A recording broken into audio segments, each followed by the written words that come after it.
Hello, नमस्कार, good morning. मैं हूं अमित और मैं स्वागत करता हूं आप सभी लोगों का इसरो एकेडमी के ऑफिशियल यूट्यूब चैनल पर। दोस्तों, आज का डेट है 29 जुलाई। तो आज हम लोग बात करने वाले हैं 29 जुलाई के इंपॉर्टेंट करंट अफेयर्स पर। ठीक है, तो चलिए शुरू करते हैं आज का सेशन। देखिए, पहला क्वेश्चन है, ओमनी चैनल सुरक्षा के लिए किस बैंक ने यूनिकेन के साथ हाथ मिलाया है? तो अभी हाल ही में बैंक ऑफ महाराष्ट्र ने यूनिकेन के साथ ओमनी चैनल सुरक्षा के लिए हाथ मिलाया है। अब पहले बात कर लेते हैं ओमनी चैनल सिस्टम या सुरक्षा के बारे में कि ये है क्या।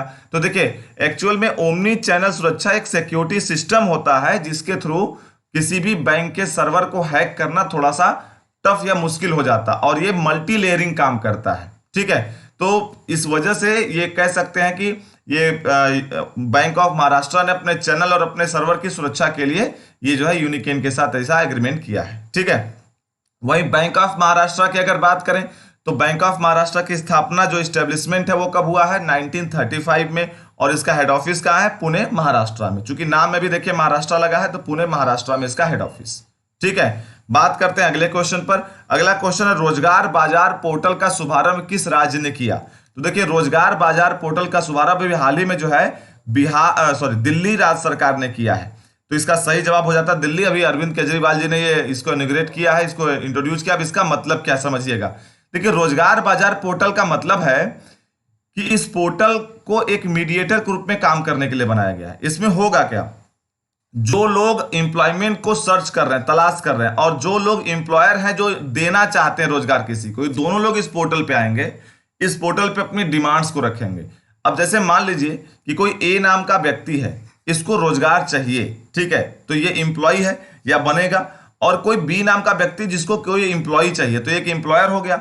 अब ये एम्प्लॉयर किसी को अपने यहां जोड़ना चाहता है एम्प्लॉय के रूप में, तो ये इस पोर्टल पर जाकर अपनी डिमांड्स क्रिएट करेगा कि हमको रोजगार करने वाला या इस काम को करने वाला कोई एक व्यक्ति चाहिए। ठीक है, अब ये जो होंगे, चूंकि ये पहले से अपना प्रोफाइल क्रिएट कर चुके होंगे वहां पर कि हम ये काम कर सकते हैं, तो जैसे ही ये अपनी रिक्वायरमेंट्स रखेंगे कि हमको इस तरह के एक्टिविटी वाला या कह सकते हैं कि क्वालिटी वाला बंदा चाहिए, वैसे ही ये सर्वर इनको इसके बारे में सजेस्ट करने लगेगा कि हाँ, ये आपके डिमांड के हिसाब से, नीड्स के हिसाब से ये बंदा सुटेबल है। ठीक है, तो एक तरह से कह सकते हैं कि ये पोर्टल मीडिएटर का काम करेगा और बहुत आसान हो जाएगा लोगों को रोजगार मिलना, या कह सकते हैं कि एम्प्लॉयर को एम्प्लॉय मिलना या एम्प्लॉय को एम्प्लॉयर मिलना। समझ गए? बढ़ते हैं अगले सवाल पर। अगला क्वेश्चन है, पृथ्वी विज्ञान मंत्रालय ने अपना स्थापना दिवस के अवसर पर किस मोबाइल ऐप को लॉन्च किया? पहली बात देखिए, पृथ्वी विज्ञान मंत्रालय, ये इसकी स्थापना 27 जुलाई को की गई थी। तो हर साल 27 जुलाई को ये लोग करते हैं, अपना स्थापना दिवस मनाते हैं। और इस बार ये जो है वो कौन से नंबर का मनाया गया? 2020 में 14वें नंबर का स्थापना दिवस इनका मनाया गया है। ठीक है, तो इस बार जब स्थापना दिवस इनका मनाया गया तो इसमें इन्होंने जो है एक ऐप लॉन्च किया है। उस मोबाइल ऐप का नाम क्या है? मौसम। ये देखिए, यहां पर इसका मैंने लोगो भी लगा रखा है। मौसम मोबाइल ऐप जो है, इसको लॉन्च किसने किया है? तो डॉक्टर हर्षवर्धन जो है, ये इसी मंत्रालय के मिनिस्ट्री भी इन्हीं के पास है, तो उन्होंने ही इसे लॉन्च किया है। और इसकी जो खासियत है वो क्या है? कुल मिलाकर देश भर के 800 स्थानों का मौसम का हाल ये बताएगा मंत्रालय, ये जो है ऐप, मौसम ऐप। ठीक है, चलिए आगे बढ़ते हैं। अगला क्वेश्चन है, निःशुल्क मास्क वितरण योजना किस राज्य सरकार ने शुरू किया है? तो अभी हाल ही में तमिलनाडु राज्य की सरकार ने इसे शुरू किया है। तो इसका ऑप्शन नंबर ए सही हो जाता है। चलिए नेक्स्ट क्वेश्चन पर आते हैं। नेक्स्ट क्वेश्चन है कि पूर्व राष्ट्रपति, फॉर्मर प्रेसिडेंट हमारे डॉक्टर एपीजे अब्दुल कलाम की 5वीं पुण्यतिथि पर डीआरडीओ ने कौन सा कार्यक्रम लॉन्च किया? तो देखिए, अभी हाल ही में dare to dream 2.0, option number first ये सही हो जाएगा। डेयर टू ड्रीम 2.0 एक कार्यक्रम डीआरडीओ के द्वारा लॉन्च किया गया। अभी पिछले 1-2 दिन पहले के वीडियो में मैंने डीआरडीओ के बारे में डीपली डिस्कशन किया था। शायद मुझे याद आ रहा है, डेट भी शायद 23 तारीख था। तो 23 जुलाई की वीडियो मैंने दिया, बताया था defence research and development organisation, इसका एस्टेब्लिशमेंट, इसका थीम, इसका हेड ऑफिस, सब कुछ मैंने डिस्कस किया था। खैर, आगे बढ़ते हैं। अगला क्वेश्चन है, भारतीय नौसेना अकादमी का कमांडेंट किसे बनाया गया है? तो अभी हाल ही में vice admiral M.A. Hampi Holi को बनाया गया। ऑप्शन नंबर फर्स्ट इसका भी सही हो जाता है। अच्छा, मिस्टर M.A. हम्पी होली जो है वो किसको रिप्लेस कर रहे हैं? मिस्टर दिनेश के त्रिपाठी को। यानी दिनेश के त्रिपाठी अभी रिटायर हो रहे हैं वहां से, और इनके जगह पर अब कौन आएगा? M.A. हम्पी होली। तो आपका ऑप्शन नंबर फर्स्ट सही आंसर हो जाता है। कब? जब आपसे ये पूछता है कि किसको बनाया गया है। अगर ये पूछे कि इनके पहले कौन थे, तब आपका जवाब हो जाएगा दिनेश के त्रिपाठी। दोनों लोग का नाम ध्यान रखिएगा, ठीक है। ये वाइस एडमिरल हैं, ठीक है, फिलहाल के लिए। अब बात करते हैं, भारत ने बांग्लादेश को कितने broad gauge diesel rail engine दिए हैं? तो अभी हाल ही में कितने दिए? 10 broad gauge diesel rail engine दिया गया। अच्छा, एक चीज ध्यान रखिएगा, एक होता है मीटर गेज, आप लोगों ने शायद सुना भी हो, रेल में एक होता है मीटर गेज। तो मीटर गेज का मतलब क्या होता है? उस पटरी के बीच का, जो ये पटरी होती है रेलवे वाली, जो रेलवे ट्रैक होता है, इसके बीच की जो दूरी है वो कितनी होगी? 1 मीटर की होगी, ठीक है। इसलिए इसको कहते हैं मीटर गेज। आम बोलचाल में इसको छोटी लाइन भी कई लोग कहते हैं, ठीक है। और दूसरा होता है आपका, वो होता है आपका ब्रॉड गेज। ब्रॉड गेज में क्या होता है? ये पटरी के बीच की जो दूरी होती है 1.6 मीटर की होती है, इसको इसीलिए ब्रॉड गेज कहा जाता है। तो एक होता है मीटर गेज, एक होता है ब्रॉड गेज। तो फिलहाल के लिए ब्रॉड गेज जो है उसके लिए इन्होंने दिया है, ब्रॉड गेज रेलवे इंजन दिया है, डीजल रेल इंजन दिया है 10। भारत ने किसको? बांग्लादेश को। अच्छा, चलिए आगे बढ़ते हैं। अगला है, हिचेम मेचीची किस देश के प्रधानमंत्री बने हैं? तो अभी ट्यूनीशिया के प्रधानमंत्री बने हैं। ऑप्शन नंबर डी इसका सही हो जाएगा। आप यहां से इनका फोटो भी देख सकते हैं। तो ये है आपके हिचेम मेचीची, ठीक है। चलिए अगले क्वेश्चन पर आते हैं। अगला क्वेश्चन है, विश्व हेपेटाइटिस दिवस कब मनाया जाता है? तो देखिए, हेपेटाइटिस की जागरूकता के लिए हर साल 28 जुलाई को विश्व हेपेटाइटिस दिवस मनाया जाता है, वर्ल्ड हेपेटाइटिस डे, ठीक है। तो वर्ल्ड हेपेटाइटिस डे ये तो मनाया जाता है, ये तो आपको ध्यान में रखना है। लेकिन पूछ सकता है इस बार का थीम। तो वर्ल्ड हेपेटाइटिस डे का इस बार का थीम क्या था? हेपेटाइटिस फ्री फ्यूचर, ये इस बार का थीम था। तो hepatitis free future, hepatitis day जो 2020 में मनाया गया उसका थीम था। तो अगर आपसे पूछता है कि विश्व हेपेटाइटिस दिवस कब मनाया जाता है, तब तो आपका जवाब होगा 28 जुलाई, ठीक। अगर आपसे सवाल ये पूछ दे कि इस बार 2020 में जो हेपेटाइटिस डे मनाया गया है उसका थीम क्या था, तो हेपेटाइटिस फ्री फ्यूचर इसका थीम था, ये आपका जवाब हो जाएगा। एक बात और साथ में मैं जोड़ रहा हूं, 28 जुलाई को ही, ध्यान रखिएगा, फिर से बोल रहा हूं, 28 जुलाई को ही हमारे पूरे विश्व में विश्व प्राकृतिक संरक्षण दिवस मनाया जाता है, ठीक है। तो ये भी आपको ध्यान में रखना है कि हो सकता है आपसे हेपेटाइटिस डे के अलावा ये पूछ ले विश्व प्राकृतिक संरक्षण दिवस कब मनाया जाता है, तो वो भी 28 जुलाई को ही मनाया जाता है, दोनों सेम डे। चलिए बात करते हैं अगले क्वेश्चन पर। राष्ट्रपति के द्वारा आनंदीबेन पटेल को कहां का अस्थायी राज्यपाल बनाया गया? एक चीज तो आपको पता है कि आनंदीबेन पटेल हमारे यूपी की ऑलरेडी एक राज्यपाल है ऑलरेडी वो, और अभी हाल ही में लालजी टंडन जी का निधन हो गया है जो कि एमपी के राज्यपाल थे, और जब से वो बीमार थे तब से आनंदीबेन पटेल जी को ही एक एडिशनल चार्ज दिया गया था एमपी के राज्यपाल का, लेकिन अब उनको अस्थायी रूप से परमानेंटली बना दिया गया है। तो अब वो 2 राज्यों के राज्यपाल का कार्यभार देखेंगे। यूपी का तो देख ही रही थी, अब एमपी का भी देखेंगे। तो इसका ऑप्शन नंबर 20 सही हो जाता है, ठीक है। चलिए आगे बात करते हैं। अगला क्वेश्चन है, भारतीय मानक ब्यूरो ने कौन सा नया ऐप लॉन्च किया? देखिए, भारतीय मानक ब्यूरो, इसको इन शॉर्ट में क्या कहते हैं? BIS कहते हैं। भारतीय मानक ब्यूरो का इसका फुल फॉर्म क्या होता है? Bureau of Indian standards. देखिए यहां पर इसका फुल फॉर्म भी मैंने लिखा है। तो ब्यूरो ऑफ इंडियन स्टैंडर्ड जो है, ब्यूरो ऑफ इंडियन स्टैंडर्ड्स जो है, BIS जो है, उसने हाल ही में एक लॉन्च किया एप्लीकेशन जिसका नाम है BIS केयर। तो इसका, इस क्वेश्चन का आंसर हो जाएगा option number C, BIS care. हो सकता है आपसे BIS का फुल फॉर्म पूछ ले, हो सकता है आपसे पूछ ले इसका मिनिस्टर कौन है। तो कंज्यूमर अफेयर्स मिनिस्टर कौन है इस समय? मिस्टर रामविलास पासवान। और अगर आपसे पूछ ले कि BIS के डायरेक्टर जनरल कौन है, तो मिस्टर प्रमोद तिवारी। ये भी आपको ध्यान में रखना है, ठीक है।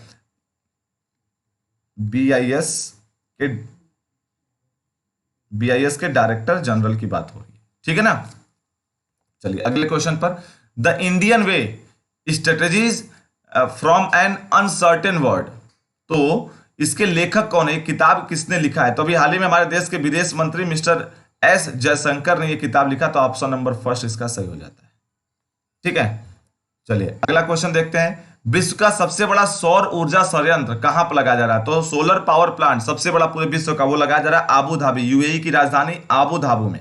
आबू धाबी यूएई की राजधानी, इस बात का ध्यान रखिएगा, यानी यूनाइटेड अरब अमीरात, यूनाइटेड अरब अमीरात, यूएई।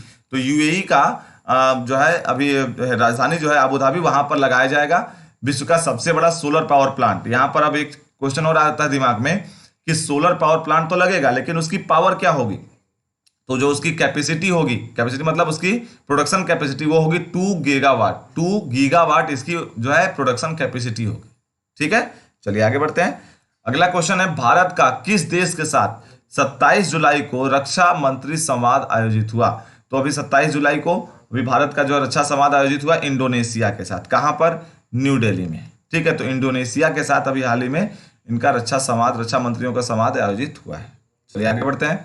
अच्छा, अब देखिए आज से जो करंट अफेयर्स मैंने आपको बताया है उसको जरा वन लाइनर देखते हैं। तो मैंने सबसे पहला क्वेश्चन आपसे क्या कहा था, ओमनी चैनल सुरक्षा के लिए किस बैंक ने यूनिकेन के साथ हाथ मिलाया है? तो उसका सही जवाब हो जाता है बैंक ऑफ महाराष्ट्र। रोजगार बाजार पोर्टल का शुभारंभ किस राज्य ने किया है? तो दिल्ली ने किया है। पृथ्वी विज्ञान मंत्रालय ने अपने स्थापना दिवस के अवसर पर मोबाइल ऐप लॉन्च किया है, तो उसका नाम क्या है? मौसम। ठीक है, 800 अलग अलग जगहों का ये मौसम का हाल बताएगा। निःशुल्क मास्क वितरण परियोजना किस राज्य में शुरू हुआ है? तो तमिलनाडु। पूर्व राष्ट्रपति डॉक्टर एपीजे अब्दुल कलाम की 5वीं पुण्यतिथि पर डीआरडीओ ने कौन सा कार्यक्रम लॉन्च किया? तो डेयर टू ड्रीम 2.0। ठीक है, भारतीय नौसेना अकादमी का कमांडेंट किसे बनाया गया है? तो मिस्टर M.A. हम्पी होली को बनाया गया है। ठीक है, दिनेश के त्रिपाठी की जगह पर। अगला, भारत ने बांग्लादेश को कितने broad gauge diesel rail engine दिए हैं? तो 10। मैंने आपको भी बताया कि ब्रॉड गेज इंजन का मतलब होता है दोनों पटरी के बीच में 1.6 मीटर की का गैप होता है या दूरी होता है। अगला बात करते हैं, हिचेम मेचिची किस देश के प्रधानमंत्री बने हैं? तो ट्यूनीशिया के प्रधानमंत्री बने हैं। ये भी आपका ट्यूनीशिया मैंने बताया था। ठीक, विश्व हेपेटाइटिस दिवस कब मनाया था? 28 जुलाई को, और इसी दिन विश्व प्राकृतिक संरक्षण दिवस भी मनाया जाता है। इस बार का विश्व हेपेटाइटिस डे का थीम क्या था? मैंने वो भी बताया था, हेपेटाइटिस फ्री फ्यूचर। ठीक है, ये भी ध्यान रखिएगा। राष्ट्रपति के द्वारा आनंदीबेन पटेल को कहाँ अस्थायी राज्यपाल बनाया गया है? तो एमपी का। ये यूपी के ऑलरेडी है, अब एमपी की भी बनेगी, यानी 2 अलग अलग राज्यों की ये अस्थायी राज्यपाल रहेंगी। भारतीय मानक ब्यूरो यानी बीआईएस ने कौन सा नया ऐप लॉन्च किया है? तो बीआईएस केयर। मैंने कहा अभी थोड़ी देर पहले, कंज्यूमर अफेयर मिनिस्टर कौन है? मिस्टर रामविलास पासवान। और आपसे अगर पूछे इसके जो है डायरेक्टर जनरल कौन है? तो प्रमोद कुमार। ठीक है, अच्छा अगला बात करते हैं, the Indian way strategies from N uncertain world. इसके लेखक कौन है? हमारे देश के विदेश मंत्री मिस्टर एस या डॉक्टर एस जयशंकर। विश्व का सबसे बड़ा सौर ऊर्जा संयंत्र कहाँ लगाया जाएगा? तो आबू धाबी में लगाया जाएगा, जो यूएई जो है या कैसे यूनाइटेड अरब अमीरात, ठीक है, की राजधानी है। भारत का किस देश के साथ 27 जुलाई को रक्षा मंत्री संवाद आयोजित हुआ था? तो इंडोनेशिया के साथ हुआ था। ये भी मैंने आपको बता दिया। और कहाँ हुआ था? तो वो भी मैंने बताया था, दिल्ली में हुआ था। ठीक है, तो ये आपका आज का करंट अफेयर। अब थोड़ा सा एक जो है बात करते हैं कल के पूछे गए सवाल पर। कल मैंने एक सवाल पूछा था कि वॉरेन बफेट को पीछे छोड़कर दुनिया के 5वें सबसे अमीर व्यक्ति कौन बने थे, और बहुत सारे लोगों ने इसका सही जवाब दिया। तो मैंने कहा था कि सब लोग सीक्वेंस में 6 लोगों का नाम लिख के देंगे मुझे, तो बहुत लोगों ने नाम दिया था। बहुत बहुत धन्यवाद इसके लिए कि आप लोगों ने मेरी बात को सीरियसली लिया और अपना जवाब भी दिया। तो आपका सर पहले तो इसका option number C Mukesh Ambani सही हो जाता है। अब बात करते हैं कितने लोगों ने इसका जवाब अटेम्प्ट किया, कमेंट बॉक्स में कमेंट करके। उत्कर्ष सिंह राजपूत, विशाल सिंह, आलोक श्रीवास्तव, अश्वनी मौर्य, विकास पटेल, संगिनी गुप्ता, अमन गुप्ता, दीपा मौर्य, अमरनाथ मौर्य, आकाश सिंह, विनोद पासवान, अमीषा सिंह, नरेंद्र पाल, अंकित यादव, शैलेजा पटेल, शिवम विश्वकर्मा, अंकिता, विराट कुमार, कीर्ति सिंह, गोपाल पांडे, आकाश मिश्रा, दीप्ति सिंह, राजन साहनी, रविशा धमेजा, शिवम सिंह, संजय यादव, कौशल कुमार, अर्चना कुमारी, अजय सिंह, शिवम सिंह, चंदन कुमार, निधि राय, प्रणय, अंजलि मिश्रा, राजन साहनी, रुचि सिंह, रजनीश यदुवंशी, कृतांक अग्रवाल, ममता सोनी, अंगद ठाकुर, आशुतोष मिश्रा, गोपाल पांडे, अभिषेक दुबे, सृष्टि मौर्य, अमित कुमार सिंह, श्यामानंद तिवारी, अभिषेक यादव, लकी द्विवेदी, सोनू यादव, शालिनी मौर्य, अमन गुप्ता, राकेश सोनी, विवेक विलियम, ऋषिका गुप्ता, सतीश कुमार बर्नवाल, चंदन मौर्य, शिवम सिंह, श्वेता तिवारी, सर्वजीत सिंह, मैथिली मौर्य और अमित कुमार मौर्य। तो इतने लोगों ने इसका जवाब सही दिया था। आप लोगों को बहुत बहुत बधाई और धन्यवाद भी कि आप लोग अटेम्प्ट करते हैं क्वेश्चन का आंसर। अब बात करते हैं आज के सवाल पर। आज का सवाल है, खेलो इंडिया यूथ गेम्स 2021 की मेजबानी कौन सा राज्य करेगा? आपके ऑप्शन है यूपी, एमपी, हरियाणा, आसाम और नन ऑफ दीज। यहाँ पर आपको एक चीज और मैं बोल दूं, आपको एक चीज और लिख के देना है, और वो ये है कि ये कहाँ पर होगा, हरियाणा में होगा या यूपी में होगा या एमपी में होगा या आसाम में होगा, तो कहाँ पर होगा उस जगह का नाम भी आपको लिख कर देना है। ठीक है, देखते हैं कितने लोग इसका सही जवाब देते हैं। ठीक, अगला एक चीज और भी, कल जो है कुछ लोगों ने कमेंट बॉक्स में कमेंट करके एक सवाल पूछा था कि सर हमको जो है वो राफेल के बारे में बता दीजिएगा या डोप टेस्ट के बारे में बताइए, क्या होता है सर डोप टेस्ट।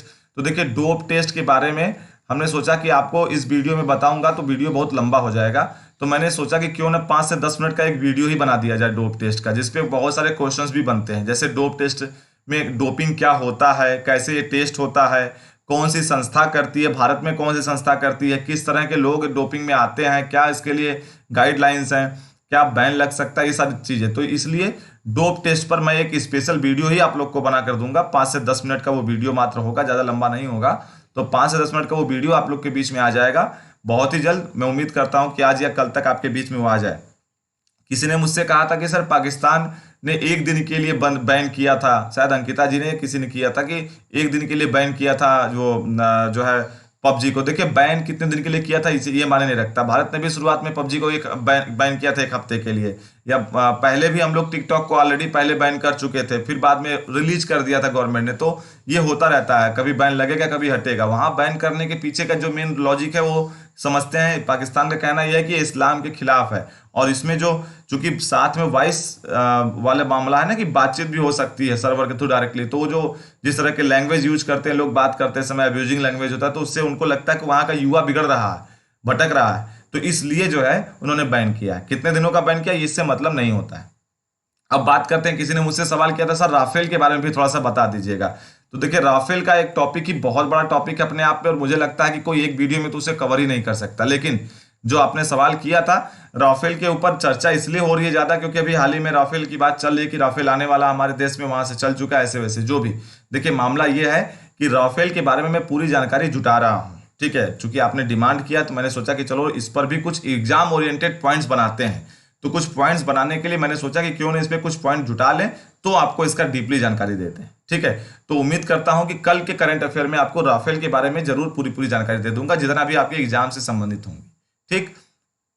जैसे राफेल 400 मीटर के रनवे पर ही अपना उड़ान भर सकता है, 3 तरह का होता है, इसकी सबसे अच्छी बातें क्या क्या है, कहाँ जो जूमिंग कैमरा है उसकी कैपेसिटी क्या है, जो पिक्चर क्लिकिंग कैमरा है उसकी कैपेसिटी क्या है, जो अक्सर रडार सिस्टम है उसका क्या है, मैग्नेटिक प्रॉक्सी सर्वर क्रिएट करने वाला जो सिस्टम है। तो इस तरह की छोटे छोटे पॉइंट्स हैं इसमें, उस पर बात करूंगा। तो ये मैं जरूर इस पर बात करूंगा, बहुत लंबा नहीं बात करूंगा, डीपली नहीं बात जाऊंगा, ब्रीफ में ही बात करूंगा जो आपके एग्जाम में आ सकता होगा, लेकिन हाँ बात करूंगा इस पर, ठीक है। तो कल के करंट अफेयर में बात करूंगा उस पर, ठीक है। कल यानी कि 30 जुलाई के करंट अफेयर पर। एक चीज और कि आप लोग जो भी डेली का करंट अफेयर देखते हैं उसमें जो भी आपको डाउट्स नजर आते हैं या आपको लगता है कि इसमें इस पॉइंट पर भी चर्चा आपको करना चाहिए था सर, तो आप कमेंट बॉक्स में लिखकर कह सकते हैं कि सर इसके बारे में मुझे बताइए, मैं अगले वीडियो में उसको शामिल करने की पूरी कोशिश करूंगा, ठीक है।